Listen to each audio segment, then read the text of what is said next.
one. We're live. Good evening, Hebrews and Shebrews. Hello, everybody. And we are excited to have this fascinating interview with a man that I personally admire so much. Dr. Chartouni, how are you? How are you doing? Thank you, Khalifa. It's a pleasure to be with you after so many months, but it's always a pleasure. It is. Thank you. And it's a huge honor for us. And with us also, there's Mansour. How are you doing, Abu Rafi? How is everything? I'm doing well, and I have to say, if I would have got one falafel bowl for the amount of times that I heard Khalifa says the word Charles Chartouni, I would have opened the mat'am now in New York City, and it would have been the best falafel mat'am. The guy Yeah, doesn't stop talking about you, and we are honored to have you here, sir. That's kind of you. I don't merit it, but that's kind of you. Thank you. No, really, because I've been hearing this name for so long. I'm glad to yeah, see you. well, I opened the Telegram channel, and he was one of the prominent figures in it because I was so amazed in this from this man's bravery. You know, being in Lebanon, talking about Hezbollah and speaking on things that unspeakable like peace, and let's end up this Yeah.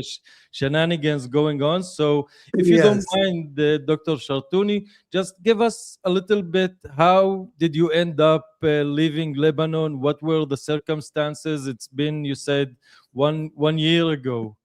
Yeah, it's been a year ago, and I left under the threat. And I was, as a matter of fact, they have attempted on my life. I escaped, from this attempt on my life, and therefore I was told to leave the country for my security. Okay, there were some other legal issues. There was a litigation, etc., but it didn't matter. What mattered basically, and this is what was sent to me by David Schenker, the former undersecretary for the Middle East.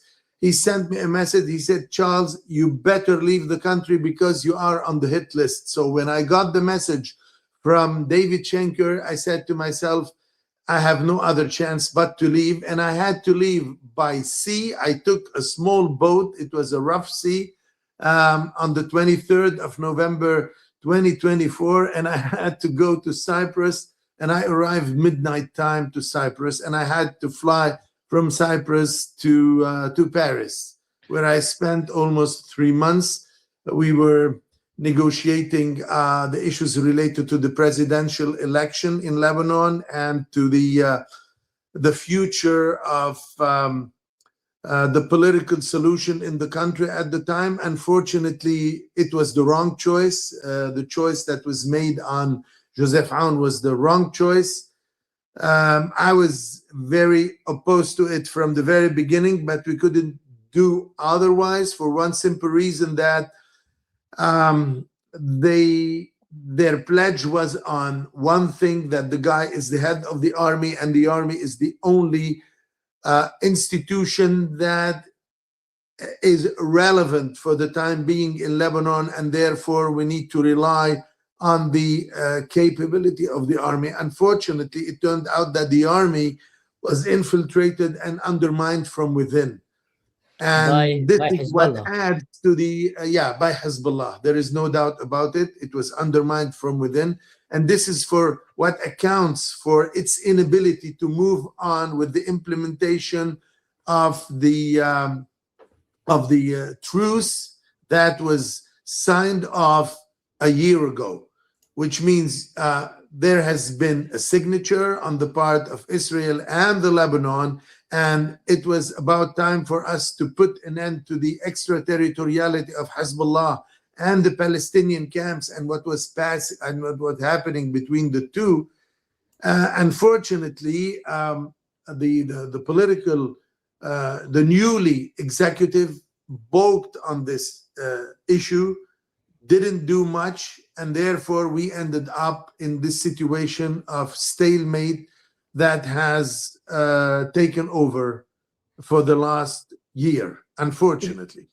If you don't mind, I need to dig in a bit more about it because you're an academic person. You had several appearances on the TV channels speaking, out loud about free speech, about it seemed that you cared a lot about Lebanon, and in some point you get this warning that you are on a hit list.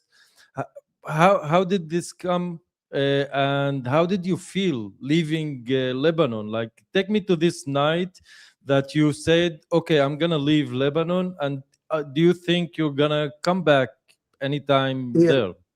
yeah. I had to leave. I had to leave. I had no chance. What mattered at the time, how I was going to leave. For me, leaving through the Beirut airport was impossible because it was under the control of Hezbollah, no matter what was said at the time, So I had no chance leaving through the airport. And you still remember at the time, the vicinity of the Beirut airport was still bombarded, etc., etc. So I couldn't take a chance. So I was trying to find a way to leave the country, whereas we have no other airport, whereas the maritime, communication with Cyprus was so far dysfunctional or was not operating. So we had to leave with a small boat. Nighttime, we left around 6:15, and we arrived Cyprus to Ayanapa around a quarter to 6 or 6 o'clock midnight. And we left at 6 o'clock, and we arrived 12 o'clock midnight Cyprus time. So no, it was a difficult decision to be taken, not because of the idea of traveling, because of the circumstances which surrounded this departure. I was planning on quitting, but not under these conditions. You see what I'm talking about? That's crazy. We don't want to put anyone's in harm's way, but is that normal? Is that easy to get a small boat to smuggle you in the middle of the night? Like, you need a lot of coordination for that. Yeah, of course, there were some people who were specialized in the field, so they had to take the chance and get me there. Wow. So, and they were really, competent people. I felt confident with them. However, the sea was a bit rough. And this is what made my departure mandatory. I was supposed to leave a day after, but then they called me and they said it's going to be a rough sea. As a matter of fact, it became a rough sea when we left. Okay, so we didn't even need to wait for one additional day to get the rough sea. Wow. But the fact that there is people that were willing to put their neck on the line to go and smuggle a man like you just shows how important you were, your voice to these people. But how was it for your family? Like, I'm believing, did you go by yourself or did you go with No, I had to leave by myself. Okay, it was a bit difficult, but they adjusted to the fact, and that was it. It's not a problem. And I was in Paris for the first 3 months, and then afterwards I had to leave back to the US, where I am an American citizen, and most of my brothers are here with their families, etc., etc. So, I've seen them just one time, and that was it. But for the rest of my time, I spent my time for lobbying and working on mobilizing our different constituencies here in the United States and back in the native homeland. Wow. Sorry, Khalifa, but can you give us a background, a little bit of what's your background? Are you coming from the Christian community, from the Muslim community? Yes. I belong to the Christian community. I'm a vocal political figure within the Christian community, and that's a very old story, which means I have been in the public life for the last 54 years, which means, since I was a first year university student, I've been very much in the political life. And uninterruptedly, paradoxically enough, uninterruptedly, because some people would have had it at one point, in their lifetime. I had it throughout my lifetime. I didn't mean it, but it happened to be what it happened to be, so I had to acquiesce to the fact. What I'm really curious about is, it's been war times. Just to remember those times, it was war. And I am curious about what drove you, because we know a lot of names that Hezbollah actually, people that Hezbollah killed, like Luqman Islam and Yes. even Rafiq al Hariri. So I wonder what was the atmosphere that led you to start talking, and in behind the scenes, what was the reactions that you were getting from the Christian community when you appeared on the TV and start speaking out against Hezbollah? Well, I am very well known to be very blunt about my political positions. I was very blunt throughout my political career. It's nothing new in my political itinerary. That's on the one hand. On the other hand, what motivated them basically and what led them to threaten me is very simple. They were adamant about neutralizing whichever person may threaten, may compromise, or may undermine their control over the political scene. So, and they have made an assessment, and they have come to the conclusion that this guy should be removed. And therefore, they have taken the decision that it's better for me. I've taken the decision that it's better for me and it's time for me to leave. And I had to leave after making an open statement. We were in a political program, and this guy was talking about the principled enmity with the state of Israel. And I answered him bluntly, it's your enemy, it's not mine. And this guy belonged to the Syrian National Party, which is a fascist party, which goes back to the 30s of the Lebanese politics, of the 20th century Lebanese politics. And right after that, the trouble started piling up and accumulating, etc., etc. And I felt the pressure building up. But what was noteworthy is that those who have been commissioned to pressure me and to blackmail me were security agencies within the state of Lebanon, which means, the security agencies within the state of Lebanon were instrumentalized by Hezbollah, whereby you can make hardly the difference between their own stature and the Hezbollah stature. These people identify systematically with the politics of Hezbollah. And as a matter of fact, they are agents of the Hezbollah. These are people who are nominally officers within the Lebanese army, but practically speaking, they were instrumented and they were accomplices, and they were, commissioned to carry out whatever missions stated or defined by the Hezbollah leadership. Wow. So I can give an example. Hassan Sher, who is now the head of the what we call general security. At the time, he used to be the vice chief of the state security, Amn al-Dawla, etc., etc. I can even now the one who heads what's his name, Edgar Lawindos. All of these people who are from the Christian community, all of these people, Labib Saad, the one who commissioned the attempt on my life, etc., etc., are from the Christian community. This is to tell you that the infiltration of the state has gone very deep in the life of the institution. Unfortunately, that's reality. And I have come to realize this retrospectively. I had some assumptions, but they were, let's say, basic political assumptions. But at this stage, I have come across the evidence which tells me that these people have been working for the Hezbollah for quite a time. And they have an institutional presence whereby they can operate at any time because their people are in place. As Even simple though as they are that. Christians.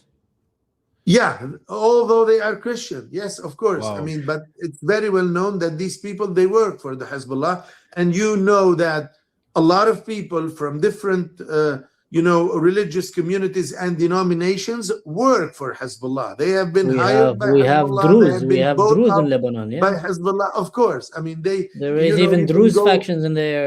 of Hezbollah have course, managed to reach into every religion, every group, of even course. groups that their DNA should tell them everything about. Be careful of Hezbollah; they're our enemy. Even they were bought. But to help people understand back home, and correct me if I'm wrong, what he's saying here, that the Lebanese call them security agencies, FBI, CIA, the Lebanese security agencies from the army all the way to the secret services, all have been infiltrated deeply by Hezbollah, by radical Shia Islam, systematically.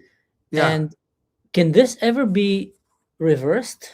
Can this ever be reversed? Can you take out such corruption out of the system of Lebanon? Or I want to tell you something. We have no other chance to revive, the autonomy, the moral and the political autonomy, and the legal autonomy of the state of Lebanon unless we are going to destroy and we unravel the parallel institutions that have infiltrated the state institutions and reduce them to be ancillaries, to be annexes to the domination politics of Hezbollah, which means these institutions have been instrumentalized directly, and they were successful infiltrating progressively, and they have done it over time, and therefore they ended up controlling these institutions, including the judiciary. I mean, can you imagine after the port of Beirut explosion, until this very moment, nothing has been filtered out from the legal and military and security investigations that were done so far? People are still waiting for the least information on how it happened, who commissioned it, why did it happen the way it happened. Nothing has filtered out, nothing. And therefore, the reason is very simple, because this was something that was orchestrated from A to Z by Hezbollah, and those that were a bit knowledgeable or they had a part of the story, they were assassinated one after the other. I still remember the poor photographer Joe Bijani. I still remember the other guy, Munir Skaf. I still remember the other guy. I don't still remember his name, etc., etc. These were officers working for the customs at the port of Beirut, and all of them, they were assassinated in their homes. They went and assassinated them in their homes. And there were no other motivation but the political motivation, because these people were assumed to know much more than they should, and therefore they should be done away with. But I want to, you mentioned before Joseph On, who is now the president of Lebanon. We all saw his speech where he said that now things are going to be changing, that the only organization or authorities that are allowed to have guns is the official authorities of the Lebanese state. And yet again, we see that things aren't going any place. And I'm wondering, because the war that Israel conducted against Hezbollah is like a golden chance now for people to uprise against Hezbollah and start asking for proper life. Why is that not happening? Why it's looks like that? It looks I understand fully your question. We are asking the question, why didn't they go by the truce that they have signed on? I mean, it was not them, because it took place right before they came. But since since they have succeeded, and since they were the incumbent to succeed to the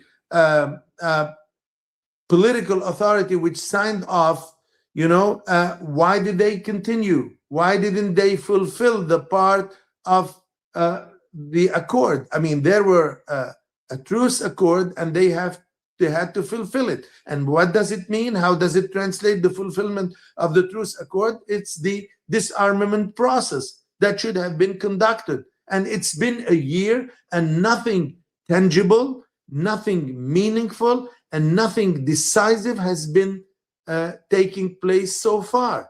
They would tell you, oh, they made principal statements. Okay, good for them. They made good principal statements. But we have spent almost a year, and we didn't see how these principal statements have translated into practical policy making. How was it enforced from a practical point of view? We cannot content ourselves, with principled pronouncements, principled statements, principled declarations. And what about the implementation of these agreements? And So what's worse, there is something worse in this respect. They ended up, internalizing, the discourse of Hezbollah, and they ended up transferring the conflict between Israel and Hezbollah into a conflict between Israel and the state of Lebanon. This is the critical part of it. This is, the tricky part of it. This is something that's not understandable, in the sense that they have conceded their legal prerogatives, the sovereignty prerogatives that they are entrusted with, to the Hezbollah, as if the Hezbollah is the one commissioned on behalf of the Lebanese people. This is the problem. This is, what makes it a little bit inexplicable. How do you account for this? Oh, they start blaming it on Israel. Ya Habibi, no, it's very simple. The Israelis made it very explicit from the very beginning. If you don't do your part of the job, we're going to do it for you. Which means, we're going to operate on the very principle of our national security interests. If you have no national security interests, that's your business. But we have a national security interest, and we are going to go by the dictates and the mandates of our national security, issues. And But this is the problem. The implication of what you're saying, just to put it bluntly, is two things. First, you are confirming what Iran statements said, that 30% of the Lebanese official army is working or acting like soldiers of the army of Lebanon in day. At the evening, they are besieged Iranian officers. That's the first thing. And the second thing is what you are saying, that if this, how do you say it? If this process, the disarmament of Hezbollah is not going to work out, then Israel should stop this discrimination between Hezbollah and Lebanon, start acting like it's in war with Lebanon, the state. I do agree. I do agree on what you're saying. And to confirm and to validate, what you have said so far, you remember when they started talking about decommissioning the Hezbollah in the south. I mean, the one of last summer, and you remember that 6 soldiers who turned out to be mostly Shiites got killed, and they got killed deliberately. They got killed deliberately because they were not properly informed on the nature, of the depot that they were going, to investigate. And the depot was mined. The depot, was mined by the Hezbollah. And they did it on purpose in order to blame it on Israel. Oh, the Israelis have been mining, the depot. It's not. I mean, the depot was not mined by the Israelis. The depot was mined by the Hezbollah. And this is a typical strategy that they have been instrumentalizing over and over, be it in Gaza or in Lebanon, which is the human shield strategy.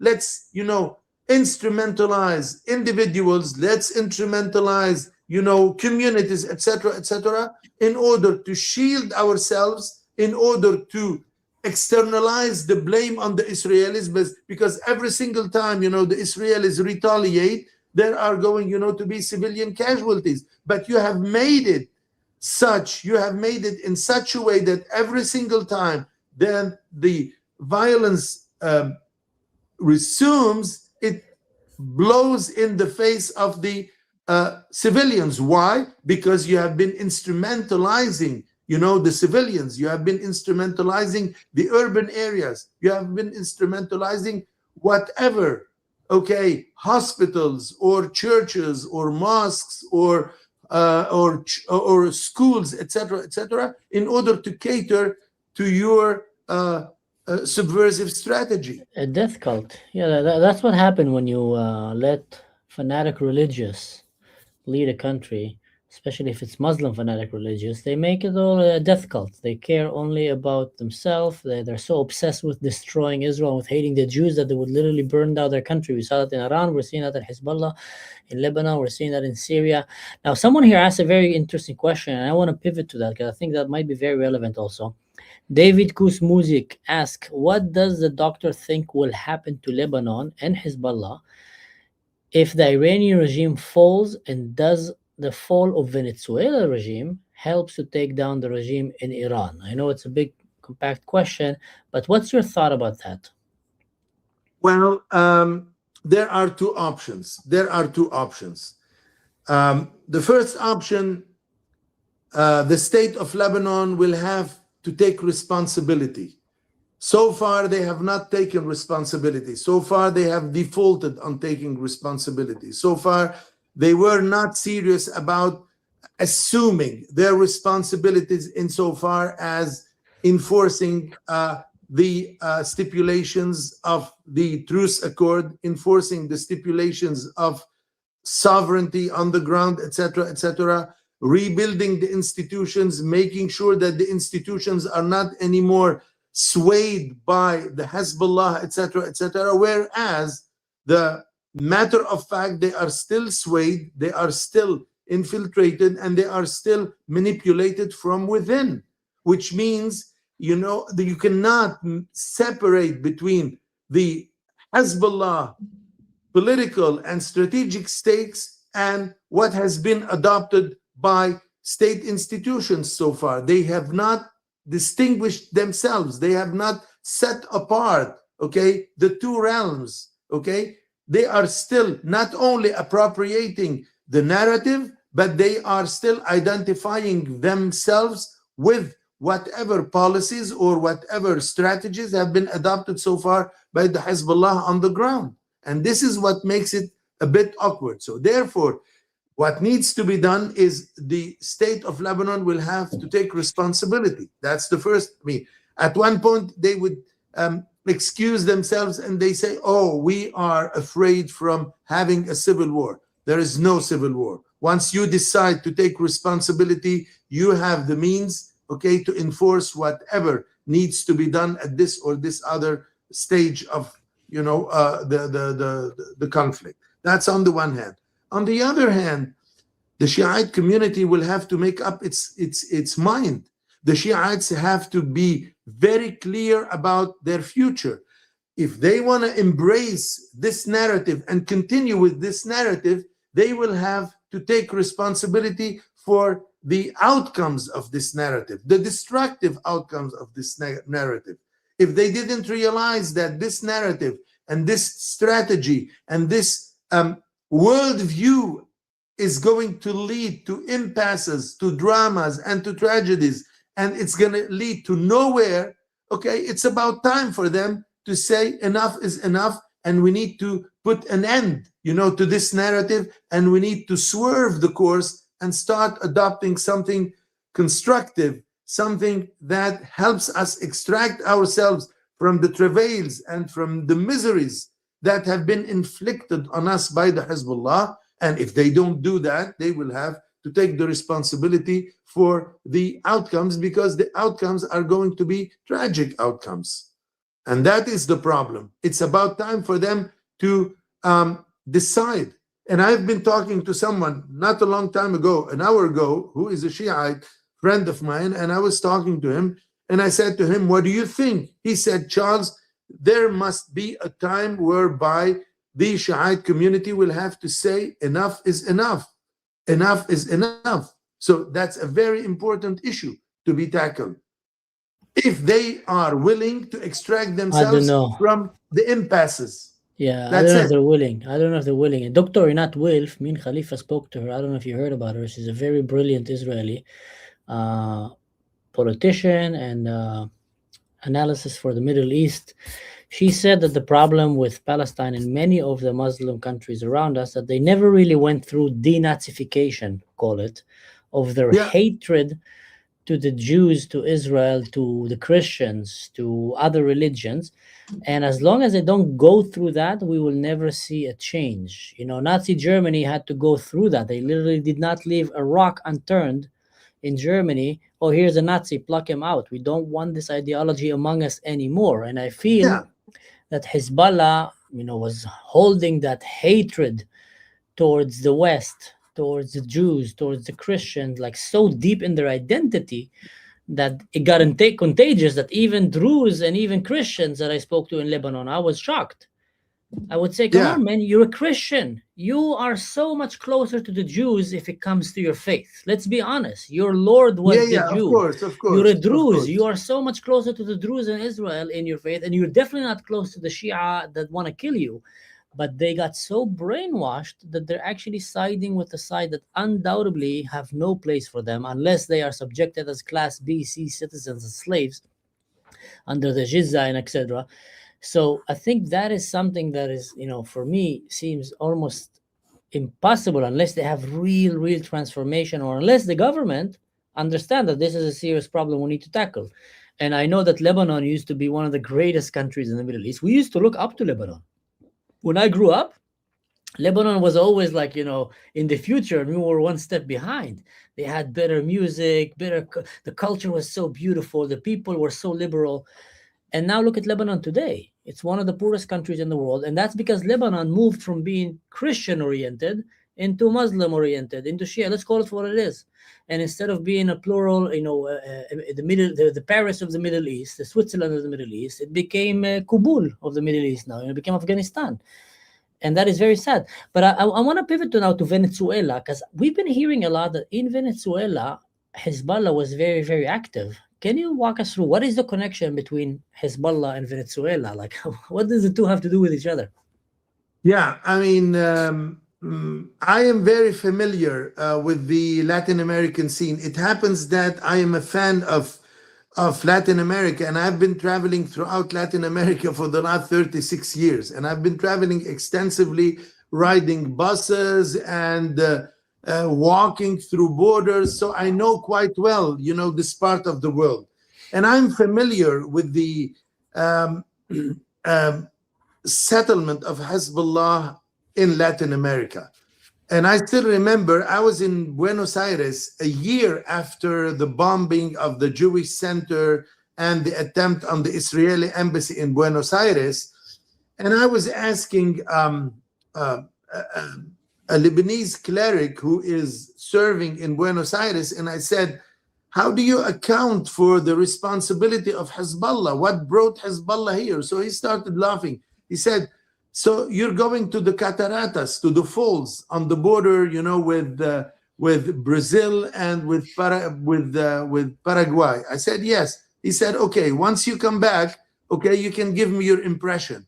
So I understood what he said. So when I went there, and I came to realize that there was a massive presence, and this presence has been instrumentalized for organized criminality purposes and for terrorist activities as well.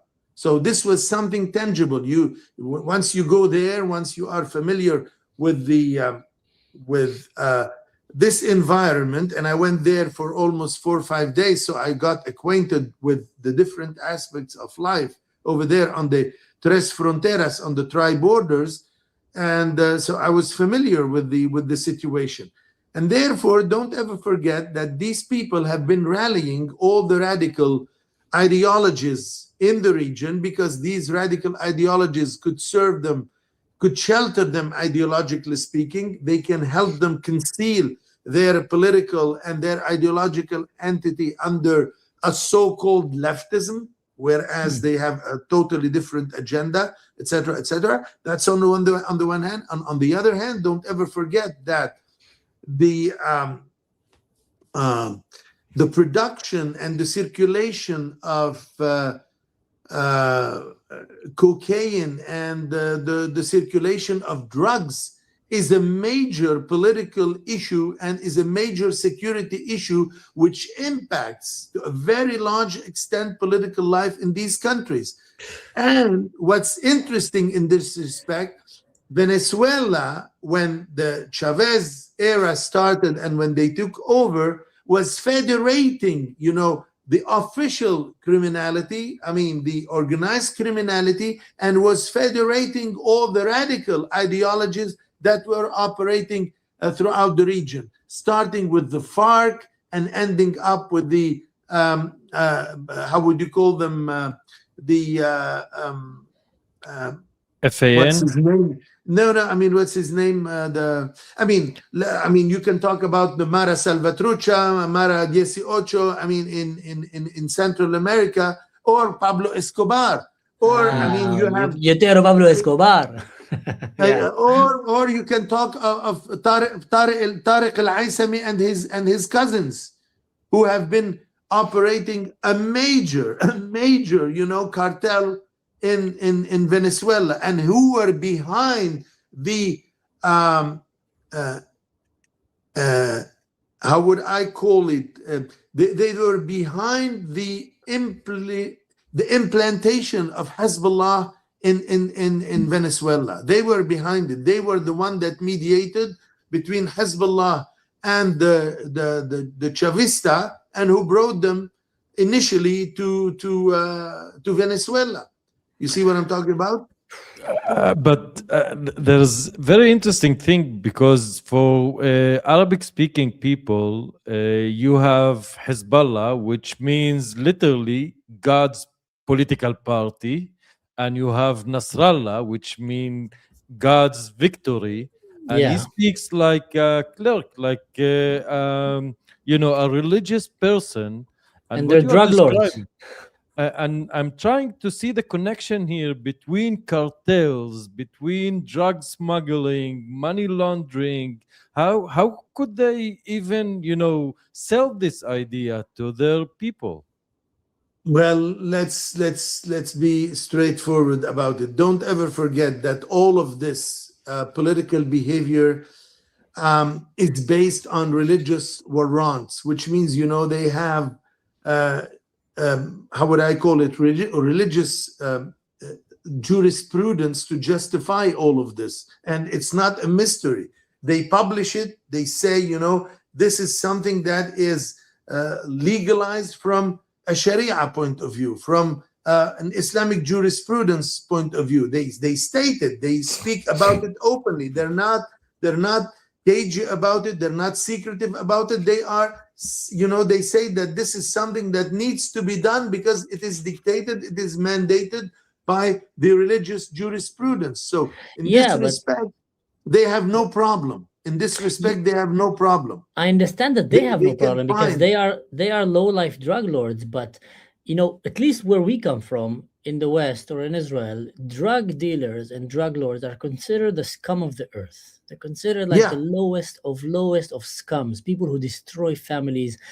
It's the complete opposite from being a religious person. It's sleazy, it's disgusting, it's evil people. And somehow in Islam or in the Sharia, in the Shia, in Lebanon at least, they managed to put in also Assad, but he was not pretending to be religious at least. A religious guy, he at least, he's a drug lord, and he was secular. He's a thug. That's what he is. That's it. Exactly. But Nasrallah was all around, he's a religious person, a holy person, and people admired him and listened to his teachings. He was teaching Quran. He was teaching the word of God in his eyes. And he's a drug dealer. like an official Of drug course. dealer. So in our societies, these would be the lowest scums. They will never be considered heroes. Woe to us! But somehow there, the morality sets, it's so backwards. Like, how can you really justify that in your head? هذا تاجر مخدرات يعني. If I say Yeah. the word تاجر مخدرات to my mom, she will slap me. It's like such a disgusting word. You're Yeah. not allowed to say it in the house even To because it's say it. Yes. disgusting. You know, Yeah. it's like blasphemy in the lowest level. You destroy lives, family. It's so unholy. I don't Yes. understand how did they allow this in Lebanon, like officially, like everybody knows it. I agree. I agree. This is what I call, the perversion of religion, the perversion of religion, the instrumentalization of religion, and the uncritical interpretation of religious texts, because religious texts have been dated, which means these are texts that have almost 1,400 years of age, and therefore interpreting them, accounting for what they stand for, takes a lot of effort. And a lot of effort, you need to contextualize, to need to sift through between what's religious and what's not religious, because a lot of these teachings have nothing religious. They were stamped by God, but they have nothing godly in these statements. There is nothing godly. That's why, criticizing religious texts is very essential if you want to avoid, or if you want to skip whatever perversions may attach to religious beliefs or religious practices, etc., etc. Unfortunately, this blunted sense of morality was at the very origin of all the atrocities that we have been watching. I mean, when you probe what's happening, when you investigate what's happening, and when you dig through this and you see all the horrors that were behind this organization, be it on the side of professed terrorism or be it on the side of organized criminality, you would ask yourself, my goodness, where is the religious in all of this? Where is the religious in all of this? How can you account for it from a religious perspective the way we understand it? Which means, there are certain prescriptions that you cannot do away with or interpret in a discretionary way. For instance, if you talk about the 10 commandments for the Jewish Christian tradition, thou shalt not kill. Thou shalt not kill. You cannot kill. There is, it's forbidden to kill. It's forbidden, to defile, the integrity of a human life. So it's not something that you can dispose of. This is a formal statement. You cannot dispose away with. This is a moral, mandate. You cannot do away with moral mandates. Whatever suits me, okay, works. Whatever doesn't suit me, doesn't work. That doesn't work. This is immorality. This is immorality. Lo tirtzach, thou shalt not murder. Lo Yeah, tirtzach. It's I mean, definitely a of course. foundation in the Bible. But here's like the paradox here. If you will find today that the Pope or any priest is a drug dealer, he will go to jail immediately and he would lose all his followers. If you will find a rabbi or a sheikh, a drug dealer, he would immediately go to jail, lose all his followers, bring big shame to his family. But if you find a Shia from Lebanon who is a drug dealer, then all of a sudden he's a religious holy man. And I'm thinking out loud. You have Naim Qassem as well, and Naim Qassem, you have people like me who listen to his speeches, and he acts the act like he's a religious person, and he often starts his speech with mumbling, let's put Surah Al-Fatiha, and I feel like I need to throw up. Like, who you think you are fooling? You are a drug dealer. You're a criminal.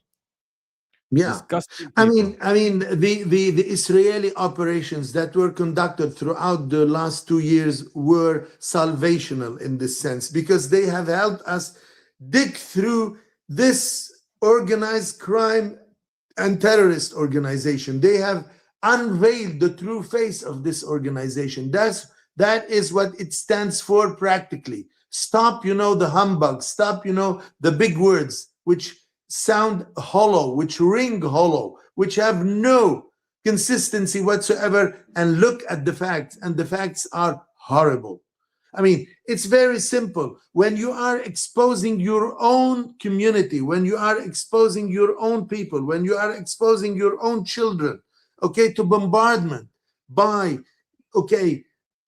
creating storages for armaments, for ballistic missiles, for etc., etc. How can you condone such a behavior? How can you condone, from a moral perspective, exposing the life of people? No morality whatsoever. So if you have no morality whatsoever, you're not going to have a civil life whatsoever, because the political life is not pacified if there are no moral grounding. If there is no moral grounding, people can kill each other at any time. They can jump on each other's throat, for whichever perspective. And this is not acceptable. That's what we have been telling them. Gentlemen, if you want to survive and live and let live, you have to make sure that you sit, you listen, you talk to people, you compromise, you reach agreements, etc., etc., because we are able to speak, we are able to deal rationally with issues. Their point of view is very simple. It's a zero-sum game. I either kill you or you kill me. This is disgusting. It's a religious war. It's a religious war, and it's disgusting. Fanatics. But back to Venezuela now. How do you see that affecting Iran, and through that affecting Hezbollah? Or do you think Hezbollah is no more affected by Iran or by Venezuela? It became an autonomous underground terrorist organization. Yeah, I mean, of course, they are trying to evolve their own operational autonomy, and they have been doing this for quite a time, and they have been trying to secure their financial autonomy and have their own proper financial lifelines. This is very well known, and the Israelis, when they operated lately in Lebanon, they have unveiled all of this. They have unveiled all the conduits. They have unveiled all the organizational infrastructure that was built in order to make this possible for them, which means the commerce of drugs, which means the money laundering, which means the illegal traffic, which means the whatever you may think of, etc., that has been utilized by this criminal organization. Because this organization, you can never come to terms with its very nature unless you put it on a continuum between religious radicalism, organized criminality, and operations on the ground at whichever level. And what's intriguing about this, they are trying to conceal all of this. This is a concealment strategy. This is a typical taqiyya. This is a typical dissimulation. You see what I'm talking about? And we told them, you cannot live with others on the very basis of concealment. We have to be straightforward enough. We have to be, outspoken enough in order to make sure that we understand each other and we mean well towards each other, which is not the case. These people are always, sheltering behind ambiguous statements. Ambivalence is their way to make whatever they are doing. They are sheltering between ambiguities. You never know what's the true intention.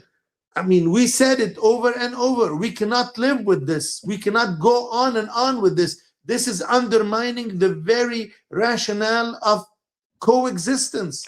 If coexistence be, that's the big problem. This is the problem, that makes us a little bit desperate about reaching an understanding, because they don't want an understanding. They want sheer domination. That's very simple. I have come to this conclusion with no ambiguity in this regard. They are in the strategy of pure domination. Let's be frank about it. And I spoke about it over and over. With this kind of thinking, there is no way that you can find accommodation. But do you think the Christians and the non-Shiite, non-Muslims in Lebanon understand that? Do they? Because for us, it's very clear. For us, it's very, very clear. Just like you said, they see one way, either their way or the highway. There's no Yeah, negotiation. But do the people in Lebanon understand that? let me tell you. People have come to realize that enough is enough from a practical point of view, which means their life conditions has deteriorated so badly, their security conditions have deteriorated so badly, they don't want to hear about Hezbollah anymore, notwithstanding whatever ideology they may have or whatever intentions or whatever political projects or aims they may have. They are done away with the outcomes of Hezbollah's policies, politics, intentions, etc., etc. They don't want to hear about it. And now they have come to realize that the ideological subtext, the ideological overtones of Hezbollah's policy are overriding. They frame, their way of acting. People are coming to realize that this is not coming out of nowhere. It has a source. It has a source whereby these people are driven to act in such a nihilistic way, because what we are talking about is sheer nihilism. I either kill you or you kill me. This is unacceptable among civilized people, unacceptable by any standard. And therefore people have become more realistic about it. Now, to whichever extent are we able to deal with it, I think that short of defeating Hezbollah and finishing off with its military and political leverage, we have no other chance to escape from this doomed condition that is ours. Wow, but sorry, Khalifa, you see what's happening in Lebanon. I know. I'm stealing all the questions here. I'm just so fascinated. It's okay. You see what's happening not in Lebanon, in Iran right now, where the people are rising to get rid of the Islamic Republic. They want to get the hallu anna. They're really fed up. They're fighting in the streets. Do you think that this can be contagious and reach to the people of Lebanon, that they will also understand Iran is just a few steps ahead of us? We're going to end up just like them if we don't kick them out of our system right now. Yeah, that's very important. Let me tell you one thing. You have to talk about how Iran is being perceived by the Shiites of Lebanon. Most of the Shiites of Lebanon are intoxicated, are indoctrinated for at least 40 years, okay, about the nature of Iran. And what they see from Iran is the Islamic regime. That's all what they see. They are unable to understand that there might be another side to the reality in Iran that has nothing to do with Hezbollah, that has nothing to do with Khomeinism, and they have a hard time understanding that this ideology is rejected, is not only rejected, it is literally spurned by the majority of the Iranians. As a matter of fact, what we are witnessing in Iran is a de-Islamization process caused, and spurred by the life of this regime, a life of crime, a life of oppression, a life of illegality, a life of indoctrination. These people are fed up. They are literally fed up. So which means they have no more illusions. There is a demythologizing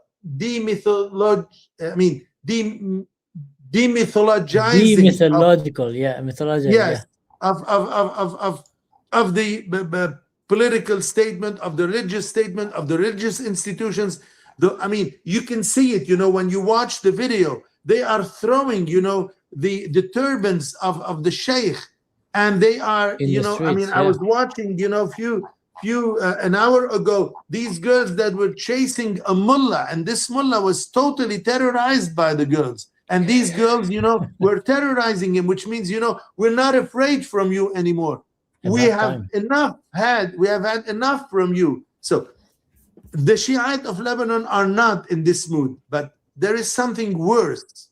Okay, you have liberals among Shiites. There is no doubt about it. You have people who disapprove of this. There is no doubt about it. That's not the problem. I'm not generalizing. But whenever it comes to the majority, whenever it comes to the bulk of the Shiite community, they are still aligned to the Hezbollah, and they are still in the belief that Iran is going to take over, and once Iran takes over, then we have to restart or to jumpstart whatever we have lost so far in the last 2 years, which means there is still a wager on the possibility of restarting what has been destroyed so far. They are still living under this illusion, and I'm not talking in a theoretical way. I have had reports coming from Shiite friends from different areas in the south of Lebanon who have reported to me, this state of mind that has been circulating over the last, 2 years. There is, I would say, a psychotic mood, and this is what's dangerous. A psychotic mood whereby they cannot listen to whichever discourse that might clash with their perception. They have a perception, they don't want to hear anything else. And this is a very, very dangerous state of mind, because when people are in such a state of mind, you're wasting your time. You're wasting your time. And that means, unfortunately, if you don't defeat them, if you don't then bring them, into a crushing defeat, okay, the poisoning and the intoxication of this ideological indoctrination is going to perpetuate over time. And unfortunately, those who are paying the price are civilians who are not willingly engaging this, or if they were at one point engaging this, they have had the hard lessons, okay, in order to disengage this process and put an end to whatever fallouts it has brought upon them. Yeah, just to mention that before we went on air, you were very optimistic. And I want to say that, I have no expectations from the Lebanese government or the army of Lebanon, but I truly, honestly believe in the people of Lebanon. And I always get wondering, what is the benchmark that is gonna make the uprising against those forces? Because Hezbollah killed, if we go even back to the explosion of the port of Lebanon, which was such a tragic event that happened. And I always say, yeah, you can intimidate some people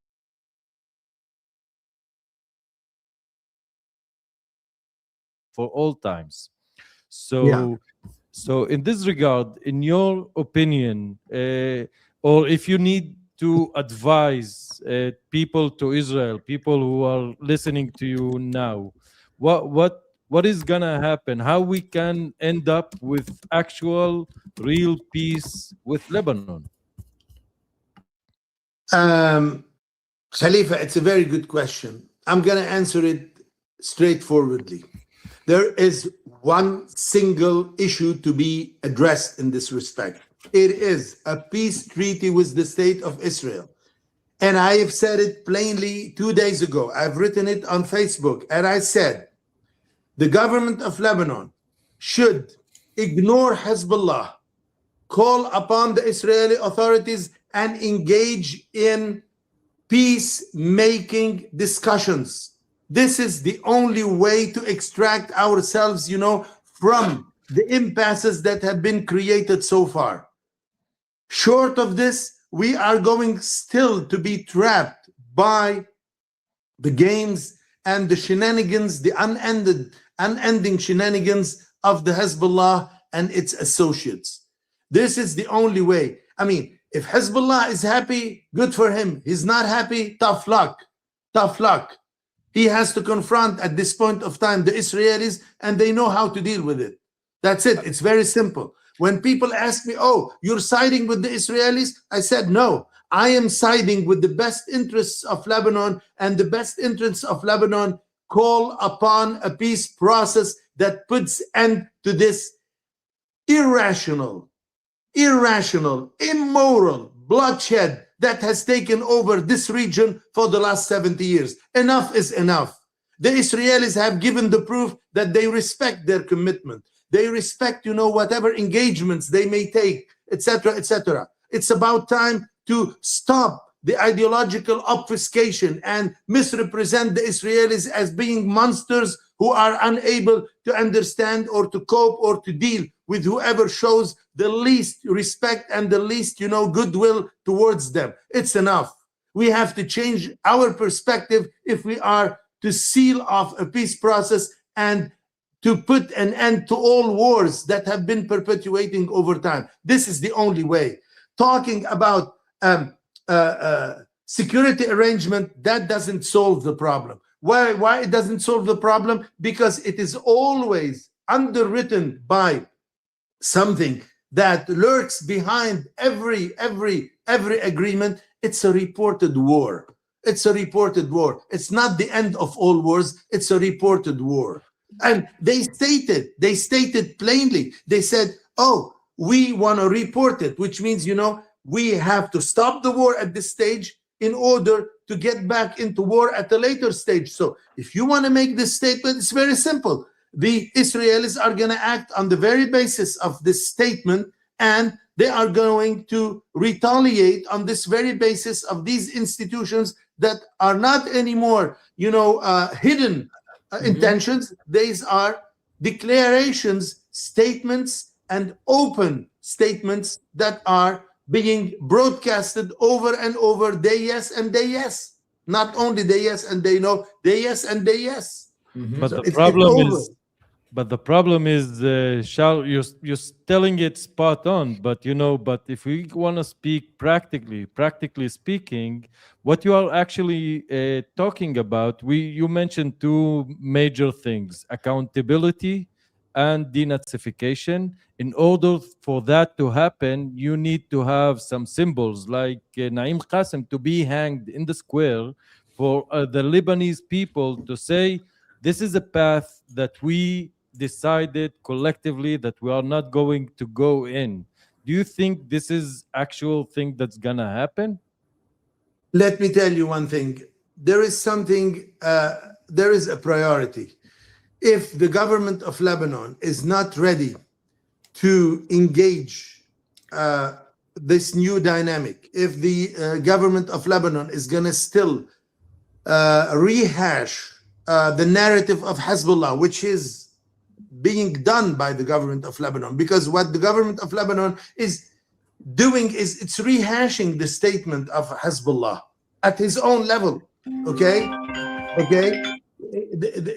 At his own level, he is rehashing the same political statements, the same political principles which have guided, its political attitude throughout the last 12 months. Okay, since the truce was signed, etc., etc.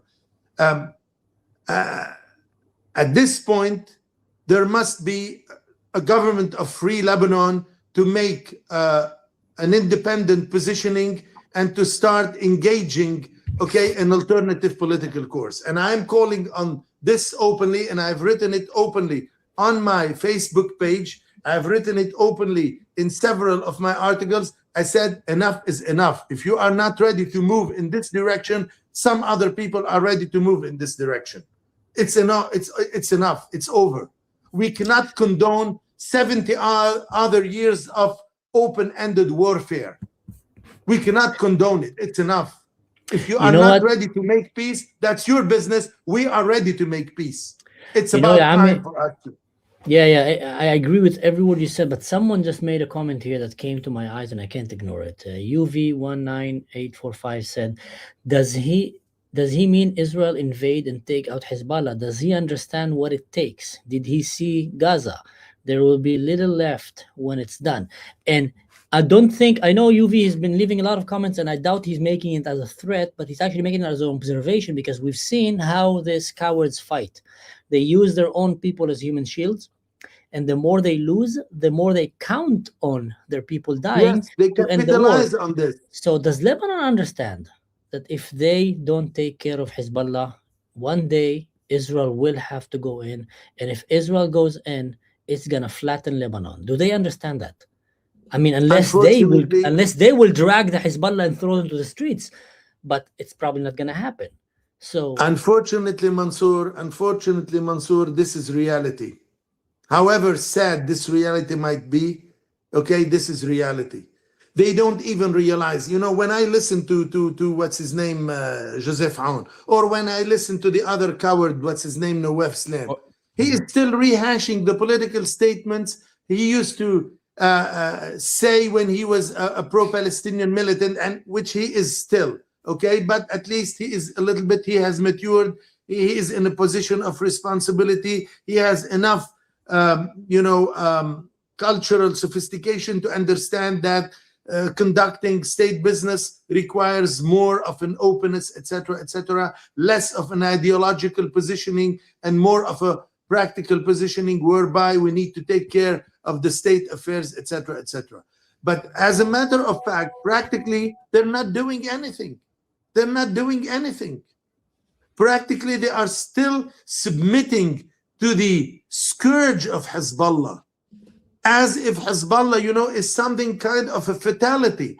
We cannot overcome whatever dictates, whatever mandates he imposes on us. We have to stick to his statements. We have to stick to his policies, and we shouldn't swerve, okay? Because he has set what I call, the guidelines along which political processes or policies should evolve in this country. I mean, there must be a time whereby some people are going to say enough is enough and to hell.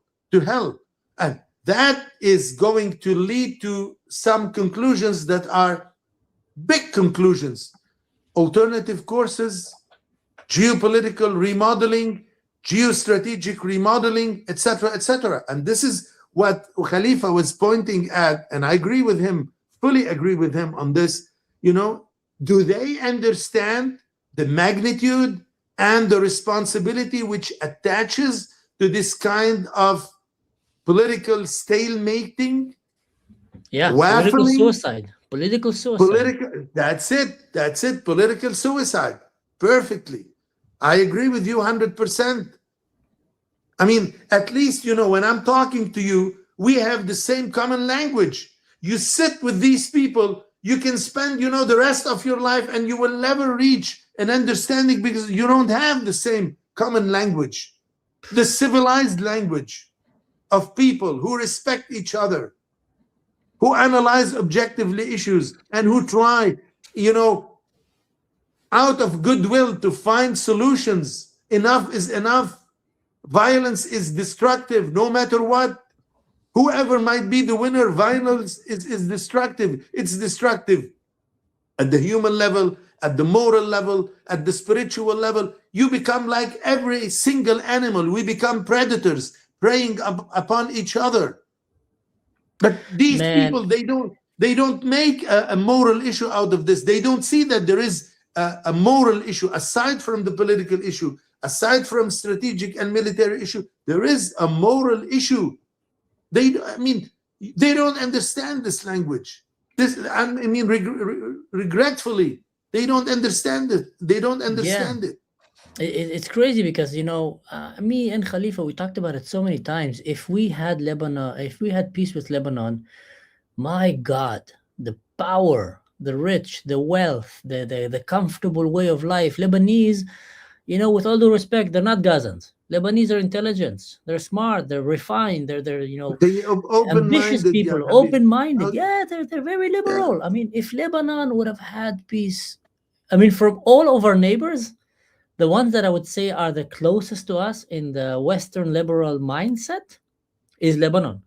It's not Lebanon, Syria. of course. It's not Syria. It's not Jordan. It's not the Bedou in Egypt. With all due respect, is Lebanon in terms of seeing things like Europeans, like Americans. So if they would have had peace with us, my God, where we could have been. But you know what? 20 years ago, I can understand this. Mine is bigger, yours bigger. Some Lebanese will say, yeah, we are stronger. Now, come on, 20 years later, look at Israel's GDP. Look how good are Arabs living in Israel, Muslims and Christians and Jews. Look at Lebanon. When would they like say, okay, guys, khada'una, they lied to us? When would they like say, okay, listen, the way that we tried is not working for us? I mean, how long can they keep arguing this stupid argument? Like even before, until the last moment, Nasrallah was promising the Lebanese, I can destroy Israel now. I press a button, I destroy them. Like he was lying to them. And in the end, Israel, what did it do? They brought a few IT guys. They pressed the button. With one press, pop, pop, pop. They eliminated Hezbollah in like a matter of days. Like it was nothing. It was a side quest. Israel was not even looking at them, you know. 40 years of building were neutralized in 10 days. In 10 days. But that's because Israel, and you know what we in Israel, we always used to say, everybody in Israel, no, we can take Nasrallah today if we want. We just don't want to take him now because we don't know who's going to come after him. But when he crossed the line, and I came from the army, I was an officer in the special forces. We all knew that. If we want to take Nasrallah, we take him today.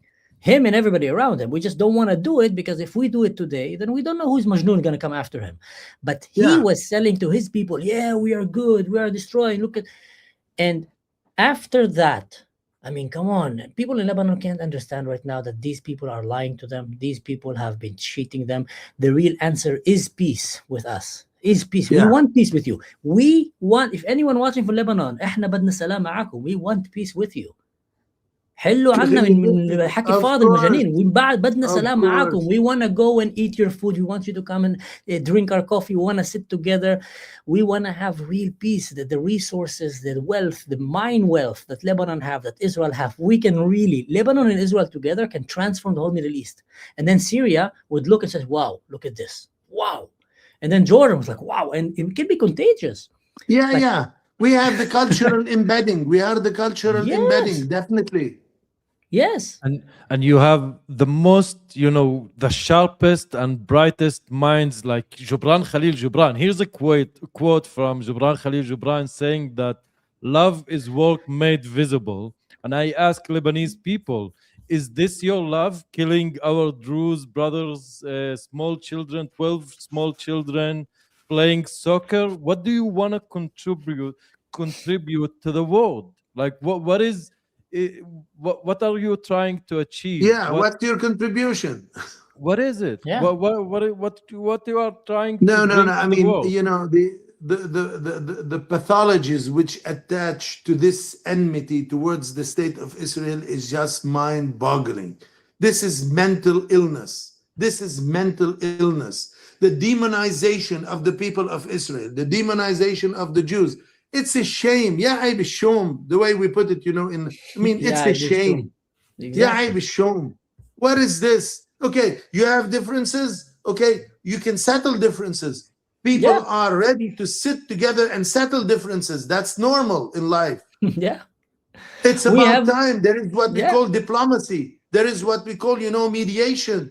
There is what we call, you know, normalization, be it between states or between societies. I still remember when I was still doing my postgraduate studies here at the University of Maryland, we were trained into what they called at the time the track 2 diplomacy, whereby how can you make peace without putting in touch the societies that are in an antagonistic relationship so that they can exchange and deal among themselves, etc., etc. And I still remember the professors who were attending the dynamics, the group dynamics that we were running at the time, were amazed. They said, the Lebanese coming from different political borders, you engage among each other in a very liberal way. You look at each other, because we have had to deal with so many other conflicts where people it was impossible for them to look at each other. The enmity was so blinding that they couldn't face each other. Whereas you talk, you have differences, you have very strong differences, etc. But at least, you know, you engage. I said, this is what made Lebanon, you know, an interesting case in the Middle East. We are, you know, used to what we call the consociational culture, the accommodation culture, okay, the power sharing culture, the respect of the differences culture, the commonalities culture. When you talk to these people, none of these issues is taken into account, or lying is the name of the game. You know, I still remember a British sociologist or anthropologist, I forgot his name. He has written a very interesting article on the function of lying in Lebanon. What does it stand for, you know, in social relationship, you know, lying and dissembling and leading people into false impressions, etc., etc. There must be a rationale, you know, behind it. How is it working? How is it working so well and for so long? Yeah. Something must be happening there. Like, how long can you lie to Yeah. people with this hacky father? You know, like, how long can they Yes. believe this nonsense? Yes. Especially today when we have internet, when we have social media, you have ChatGPT. Khalas, guys, you know, I mean, wake up. I mean, look at the new generation. It's a beautiful generation. It's an open-minded generation, etc., etc. I mean, what is this? What kind of primitive state of mind? You know, we are like, you know, primates. We are like, you know, monkeys and and hyenas and whatever, you know, jumping onto each other's throat. It's a shame. It's a big shame. You It's a know, big You shame. see, but what can you do? You have to cope with the realities. But if they would sit around the table and talk, we can reach a lot of understanding over a lot of issues. But it takes people like you to sit and talk so that we can understand each other. Which problem I can have with people like you? Nothing. Nothing. Nothing that we can talk Nothing. about. and We you are see, addressing the same problem, each one from his own, perspective, etc., etc., and then we end up finding the solution that Yeah. accommodates everybody's rights and And we everybody's are okay. interests. Yeah, and we're okay with agreeing and disagreeing. Like, I have Yes, absolutely no yes, problem if you disagree with yes. me. Like, I'm sure there's things that me and you disagree and agree. Like, it's not even in my vocabulary that it bothers me. I don't care. and you are I mean, not your opinions. Like when I was younger, I believed in so many stupid things, and I was proven wrong. For God's of sake, course. it's, I mean, I wanted to it's tell so you, you have simple. to send a message to Walid Jumblat, the Ah, biggest liar ever. أهبل I هذا mean, أهبل. who keeps poisoning the political Free. atmosphere in the country. And then now, you know, he's pandering to Hezbollah now. He's pandering to حمار. Hezbollah. No, He he's a wants to traitor. fight Israel. He wants Good. to fight Israel. I He's a mean, traitor. He's corrupt, stupid shame on guy. you. Stop Shame on it. It's him. And you enough. know what? He is also not backing up his brothers in Syria who are being slaughtered. He Of is course. against. No, he's a very bad player. Walid Jumblat is a big disaster to the Druze community, and I No. think I mean, worse than this, he was inciting against, you know, the Druze in Suwaida. Ya Habibi, this is immoral. that's Why? yeah, Because that's they didn't align, you know, to your position. You want to No, he's a have them, you traitor. know, butchered, etc., etc. What unbelievable, kind? huh? I mean, and you consider yourself as being a Druze leader No, and he's a transborder Druze leader. I mean, he thought of himself as being the leader of all Druze. I mean, I think Sheikh Tarif is the one that deserves to be called the head and the leader of the Druze. You know, this is Definitely. if you want to be straightforward and honest, yeah, because he God has bless yeah. given Islam. the proof. He has given the proof. I don't know him personally, but I've been following him in this late period of time, and I've come to realize that this is a guy who means well and Mhm. who is acting on the very basis of this good intentions. And he's not trying to divide. He's not trying to divide. You will No. not hear him telling us, don't listen to the Druze from Lebanon. You will not hear him tell us, no, he's not. He's actually saying the same, like, come together. We need to be together to help each other. I mean, look at that. The Druze in Israel jumped over the border to go and save their brothers. So for us, it was clear, you know, we're all in this together.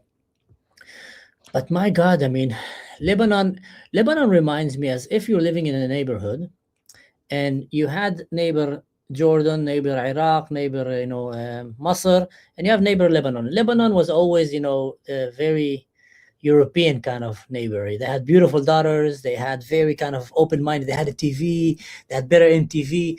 And then one day, a drug dealer jumped into that house and started abusing this family and abusing this house. And now, 20 years later, you look like, where are they?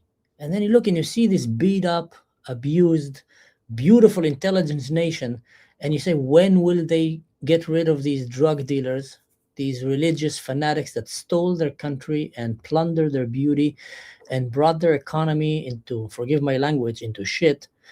And Yeah. like, unbelievable. Like, I have friends, relatives and friends who went and visited Beirut and visited, Lebanon, and they all tell me the same, like how beautiful it was and how still even, but now it's under a shadow. It's not like it was Yeah, before. the liberal lifestyles, when people go to the street of Maram Khail or to Shemaizi, where you have the cafes and where you have, people, they come from all over the world. I have met so many Lebanese who were born here, so they bring their children. The children don't want to go back to the US. They are so happy down there.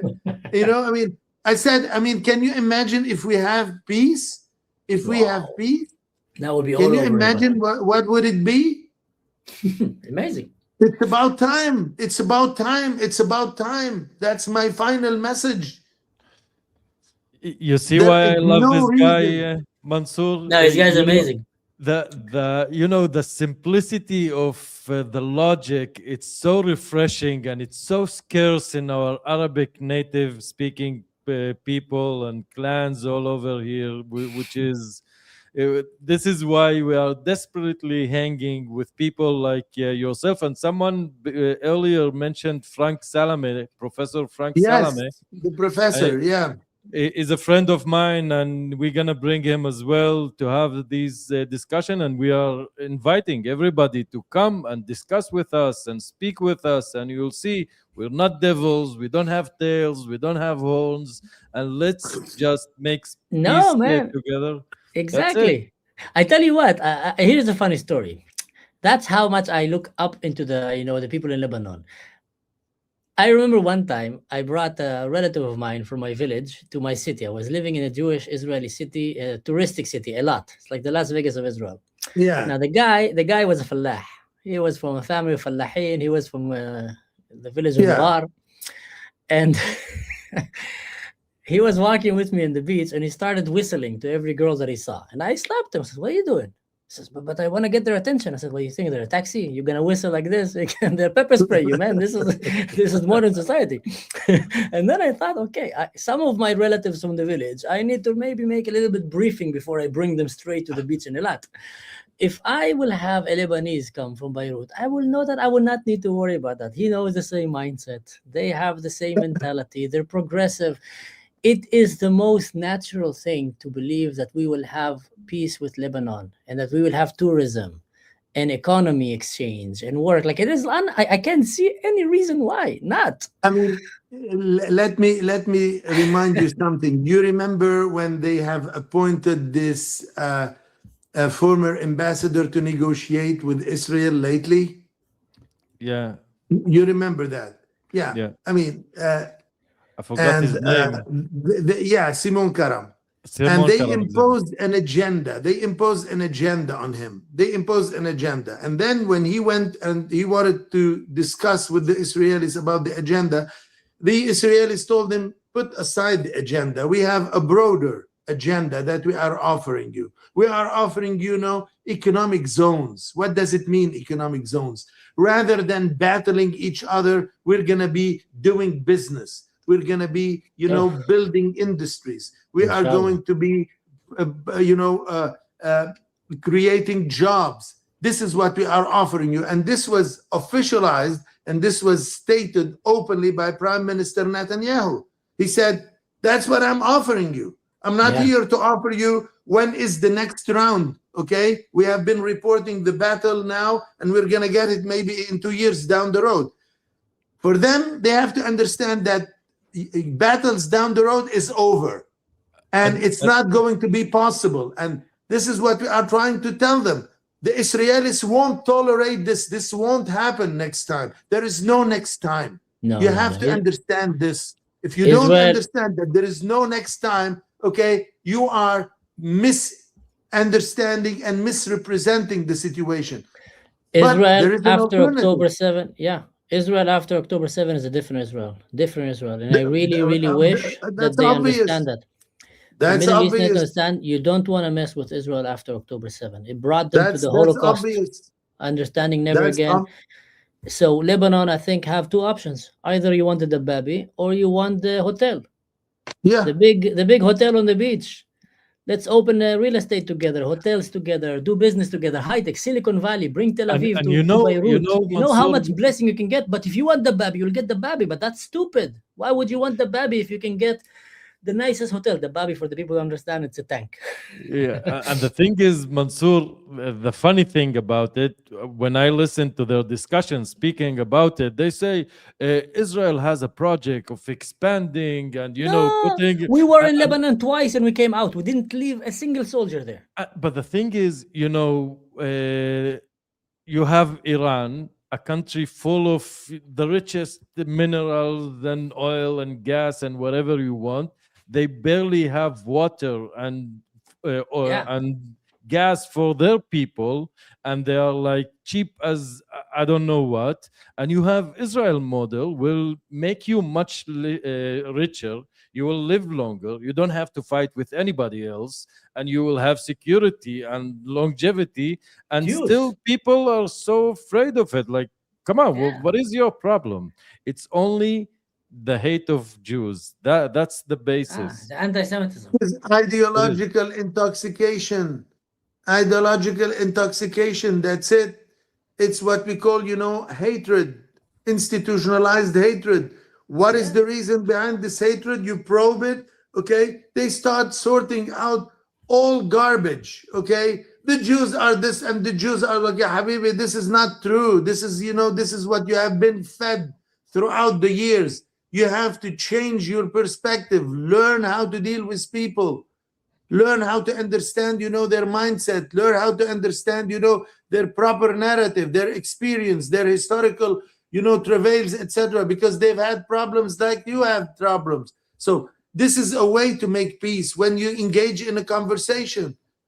So, I mean, this is very clear, but at this stage, defeating Iran is essential and is a prelude to something that is alternative, because there is something alternative as long as radicalism, Muslim radicalism, be it on the Shiite or on the Sunnite side, is going to perpetuate. There is no peace. No peace. If you had Dawla al-Islamiyya, Daesh, or you had Al-Qaeda, and now you have, what's his name, Hezbollah, you will never get peace. Forget about peace. No, this is not part of what is going to be offered in this part of the world. All what's going to be offered in this part of the world is domination, misery, wars, suffering, etc., etc. And Amal, unfortunately, Dr. Charles, we are half hour past the first hour, like 1 hour and a half, and we could. I know that I could dig in your mind to the early morning, but we need to release you and invite you again for the next time, because it's never boring to talk to you. Yeah, I mean, when we reach another stage, hopefully if we can reach the peace process, finalization, etc., etc., that would be also another opportunity for us to talk and to engage in a conversation that is constructive, rather than lamenting about our miseries, continued miseries, etc., etc. When that will happen, we won't speak. I'm gonna come and hug you and kiss you and say thank God. I would be more than happy. I would be more than happy to go to Israel. I would be more than happy to go to Israel. Ya Ret, inshallah. Amen, amen, amen. Actually, I made a poll on my YouTube. I made a poll: can Lebanon make peace with Israel? And the answer was, from the people watching this show, 82% said yes, 18% said no. I find this very encouraging that most people still believe yes, and I'm sure that the one that said no also have good reasoning behind it. But bottom line, just like Dr. Charles here said, the first step of addressing the problem is acknowledging the problem. And the problem in the Middle East is radical Islam and jihadism and these fanatics. You cannot have peace with them. Just cannot. And if you ignore that, you will never have peace. You'll just be kicking the bucket down the road. But if you understand that these are Iran, Hezbollah, Al Qaeda, ISIS, it's so easy to name them. What do you need to destroy? These ones. Like, you destroy them, you made the world 180 degrees better. So I think it's very, very clear for all of us. And Dr. Charles, we want to thank you so much. You brought such a refreshing voice. Actually, someone made a comment here that I love. And he said this. Where is it? I lost. But he said that he had no idea that Lebanon was so close to us, and now he feels that closer than ever, understanding, that we have a chance. So you brought to many of our people here a good example of the true, kind, and intelligent people in Lebanon, the one that we can one day have peace with. And I really hope that your voice will be amplified in Lebanon and outside of Lebanon. This is, our prayers. Let's hope 2026 will be the year of the fall of dictators, I call it. We saw Maduro fall. Yes. Assad fell last year. This year, inshallah, Yes. Khomeini will fall, and more dictators will fall. Hezbollah will fall, and that will be a good year. The fall of the idols. The fall of the idols. The fall of the idols. Amen. Amen. Yeah. Thank you for inviting me. Wish you all best. And hopefully, 26 is going to be the year of peace to all of us. It was a pure pleasure. Again, Thank you, Khalifi. Thank you, Mansour. We have become, our friendship now is well seated. Amen. Amen. We're gonna come. Something tells me that we're gonna meet. We're gonna meet in Israel. Yeah. We're gonna meet in Israel and in Lebanon. Hopefully.